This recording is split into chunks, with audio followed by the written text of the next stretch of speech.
সবসময় আমরা শ্রীমঙ্গল থেকে সিলেটে যাওয়ার সময় মৌলভীবাজার হয়ে যাই, মৌলভীবাজার পেঞ্চগঞ্জ হয়ে যাই, কিন্তু আজকে আমরা ভাবলাম যে আমরা একটু সুন্দর রাস্তা দিয়ে একটু চা বাগানের ভিতর দিয়ে লাউয়াছড়ার ভিতর দিয়ে যাব। সো আমরা এদিক থেকে যাব হচ্ছে লাউয়াছড়া হইয়া কুলাউড়া হইয়া, যে ভিতর দিয়ে একটা রোড আছে ওইটা দিয়ে যাব।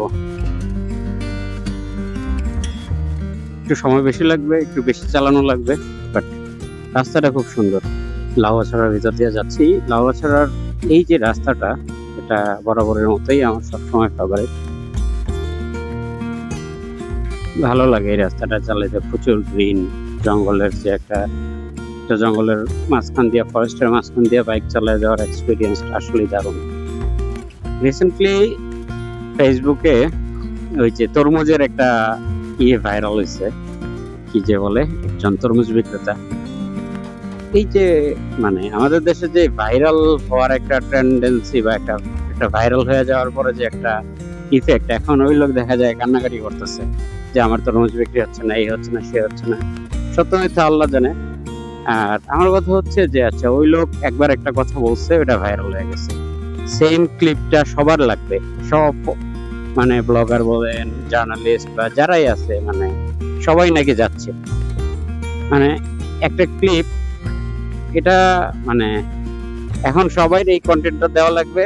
আবার সবার মানে এই যে একটা প্রতিযোগিতা, এখন আমি চাই যে হ্যাঁ, আমার ভিডিওতে ভিউ আসুক, আমার চ্যানেল আপ হোক, এটা সবাই চায়, সবার চাওয়া। কিন্তু তার জন্য আপনি একটা কন্টেন্ট ক্রিয়েট করার আগে আপনি চিন্তা করবেন না যে আসলে এই কন্টেন্টটার ভ্যালু কি, সোশ্যাল ভ্যালু কি, বা এটা মানে এটা মানুষ খাচ্ছে তাই আপনি খাওয়াচ্ছেন, আপনি তাইলে তো হইল, মানে আপনার রেসপন্সিবিলিটিটা কোথায় এজ এ কন্টেন্ট ক্রিয়েশন? সবাই ফেসবুকে এখন মানে সবার প্রোফাইলেই মানে ঢুকলে দেখা যায় যে সবাই ডিজিটাল কন্টেন্ট ক্রিয়েটর।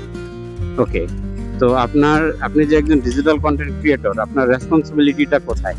প্রত্যেকটা জবের, প্রত্যেকটা পেশার, প্রত্যেকটা সেক্টরে তো তার একটা থাকে, মানে কি বলে এটারে, যে রেসপন্সিবিলিটি থাকে তার কাজের একটা, যে হ্যাঁ আমার এই কাজ, যেমন জার্নালিজমের রেসপন্সিবিলিটি আছে।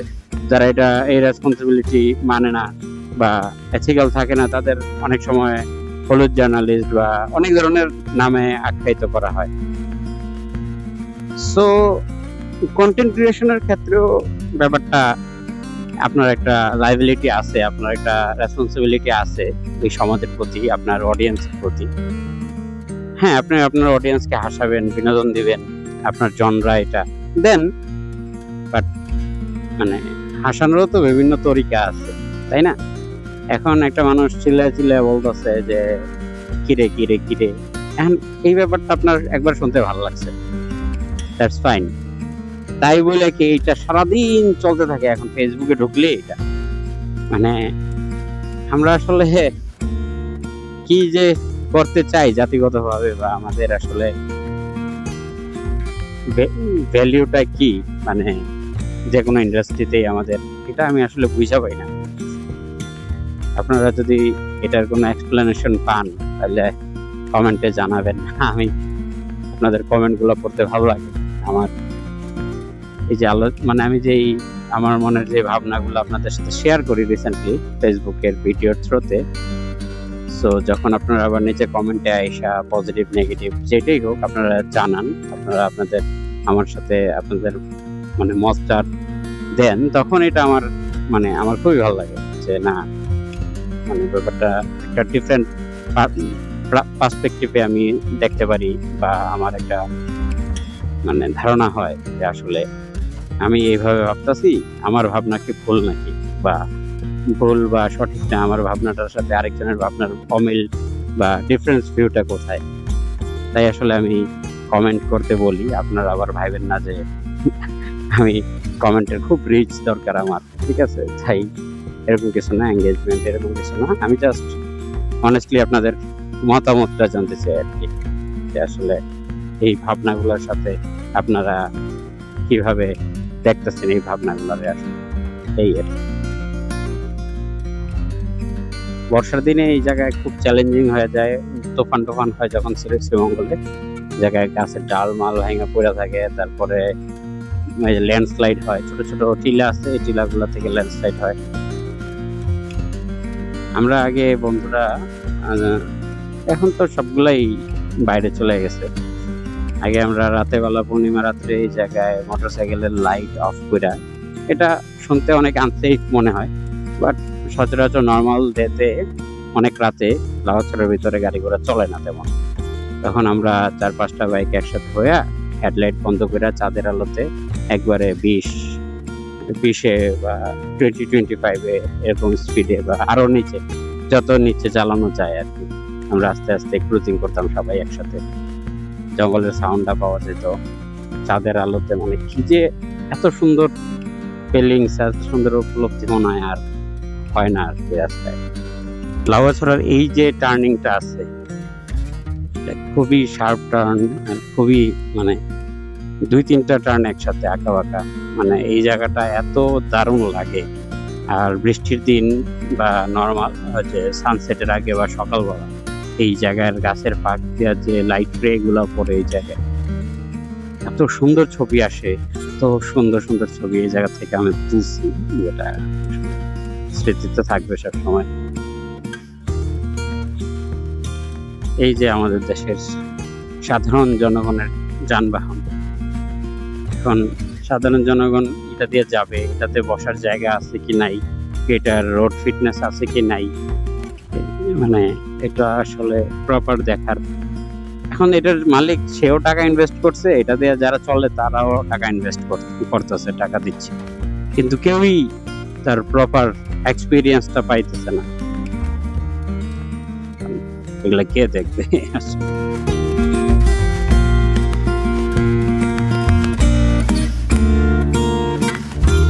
এই গাছগুলোতে আবার যখন কয়দিন পর নতুন পাতা আসবে, এই রাস্তাটা এত সুন্দর লাগে, দুই সাইডে সারিবদ্ধ গাছ, পুরা এই যে ন্যাচারাল ক্যানোপি, যেটা এত সুন্দর লাগে।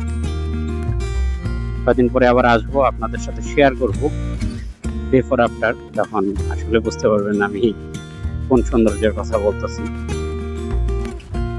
এখনো সুন্দর, প্রকৃতি তার প্রত্যেক রূপেই সুন্দর। এটা হচ্ছে বানুগঞ্জ স্টেশনের আগের রোডটা।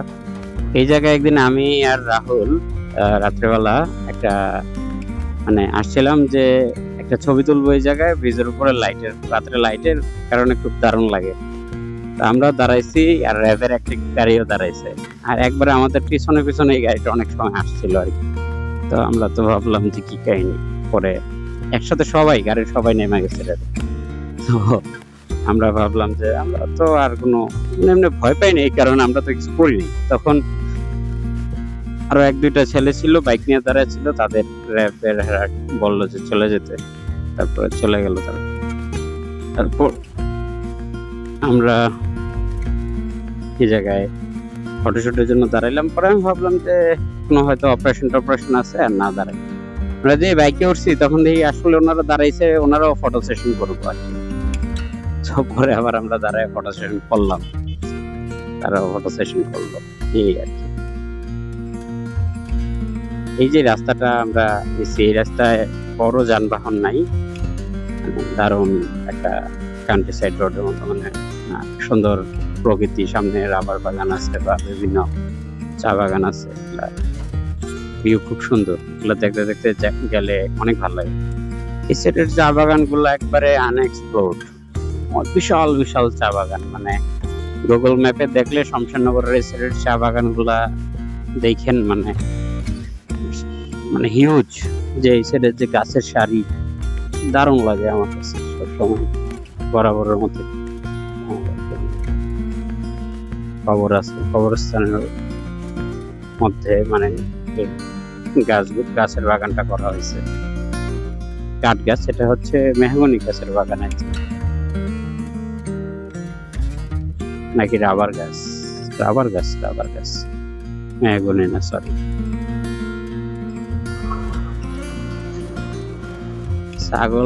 গরু ছাগল রাস্তায় যখন আইসা পড়ে একবারে ভয় লাগে, এই বুঝি কাজ হয়ে গেল।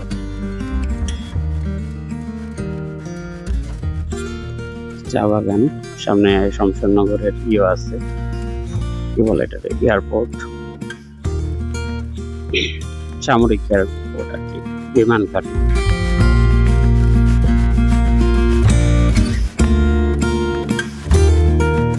বাজার, এই একটা এত ন্যারো রাস্তা, যানবাহনের তুলনায় এই রাস্তা মানে অনেক ন্যারো।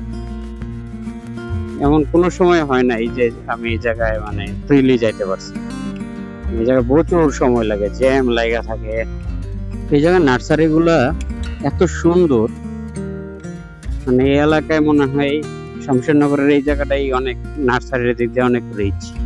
নার্সারির বড়ইয়ের যে সেকশন আছে এই জায়গা থেকে মনে হয় এরা বড়ই বিক্রি করে দুনিয়ার টাকা, মানে নিজেদের গাছ থেকেই।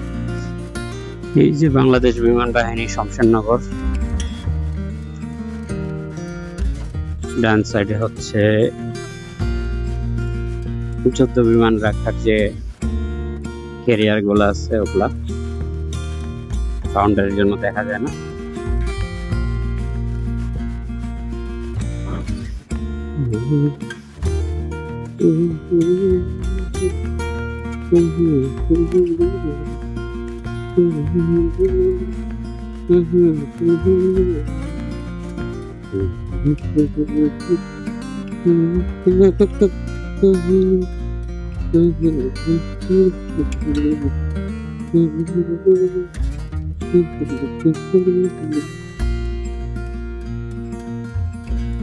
বাইক চালাইতে গেলে জাকারিয়া মামার কথা খুব মনে পড়ে একটা ব্যাপারে, কারণ জাকারিয়া মামা যখন বাইক চালাইতো তখন চুপ থেকে চালাতে পারতো না, গান গজল মানে সামথিং সে গাইতোই। এই ব্যাপারটা খুব মিস করি। 5ই আগস্টের পর থেকে একটা জিনিস দেখা যায় যে যে জায়গায় মানে যেদিকেই রাইড করতে যাই বা ঘুরতে যাই, একটা না একটা প্রতিবাদ সভা, মানে গ্রামের বাজার বলেন, এই যে একটু আগে দেখলাম একটা কিসের জানি পড়তে বললাম না, কি একটা প্রতিবাদ সভা করা হইতেছে। তো মানুষ ভয়েস রেজ করতে পারতেছে, এটা আসলে অনেক স্বস্তির একটা ব্যাপার। এই জায়গার কিছু ড্রোন ফুটেজ আছে, দারুণ। এই যে ইট ভাটা, ওই দিকে মাটি কাটতেছে, খালি প্রান্তর।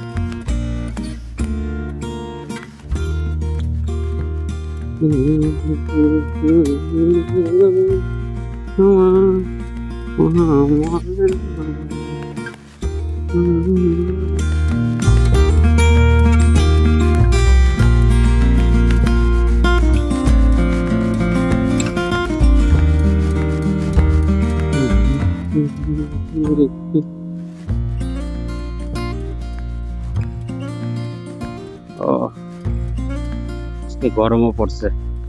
এই মৌলভীবাজার শ্রীমঙ্গলে দিনের বেলা তীব্র গরম পড়ে আর রাতের বেলা তীব্র ঠান্ডা।